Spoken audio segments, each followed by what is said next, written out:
The year was 2000. Bandai Namco, yes, that Bandai Namco, led by Tetsu Tsuchiya, wanted to replicate the success of Counter-Strike by bringing it to Japan. The only issue was, most of Japan didn't care much for competitive shooters like Counter-Strike, so Tetsu and his team devised a plan. What if, instead of hoping people would suddenly download Counter-Strike at internet cafes and learn it, they made a unique and catered version just for Japan at arcades, because people go to arcades to play video games. Tetsu also decided against creating a brand new title to compete with Counter-Strike, mainly because of budget constraints. Instead, he chose to work with Counter-Strike because of its already rising popularity at the time. In the meantime, Namco set up an arcade called Lead Zone in the heart of Tokyo, Japan. This store was meant to be the foreground of Namco's experimental titles, which didn't only include Counter-Strike. They were actually originally meant for more MMORPG type games, which is why they aren't your typical arcade machines. Instead, being a Linux-based computer with set peripherals that you couldn't change, and had loud-ass speakers. But thankfully, you could plug in headphones if you asked the staff nicely. As time went on though, Namco really anchored onto the idea of Counter-Strike, which started their first rounds of production on the style and story of the game. Instead of the typical terrorists versus counter-terrorists, they decided to replace them with two new factions. The CT side is called Neo, and the T side is called CSF. The story for CS Neo is pretty interesting as well. Let me try to summarize it real fast. In this world, or more like the future, an evil corporation named Neo was trying to set up a space station to the moon to get resources from space much easier. However, this didn't end up working. Not because Neo messed something up, but instead a world-changing disaster that was an asteroid colliding with the moon. Unlucky. This asteroid completely destroyed the moon and sent debris from it straight down to Earth. The explosion and debris mainly affected areas near the Gulf of Mexico, but it also managed to shift the Earth's axis.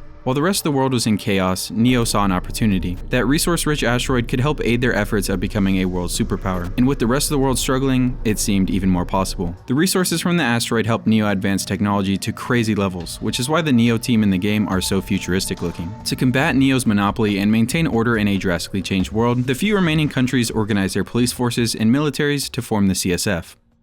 I don't know about you, but I wish normal Counter-Strike had a story this crazy. Once the character and stories were finalized, it was time to get permission from Valve themselves, and probably some of their help. After faxing back and forth for a while, Valve responded slowly and didn't exactly make things clear, so Tetsu and his team did the only thing they could. They packed their bags and flew all the way to Valve's headquarters in Seattle. When they explained their plans, Valve was surprisingly interested in helping, with none other than Gabe Newell himself signing the contract. Namco then got on to work on the first iteration of the game, which was released in 2003. This first version was essentially a heavily modified Counter-Strike 1.6, and has since become completely lost to time, practically a piece of lost media. In fact, this video here shows the only known gameplay found of it, thanks to Marloncha who found it and has been a huge help in making this video. Thankfully, there's still some images of the game that were posted to the original, now defunct website. It really does look a lot more like CS 1.6, with vastly different character models compared to the second, more polished version. That second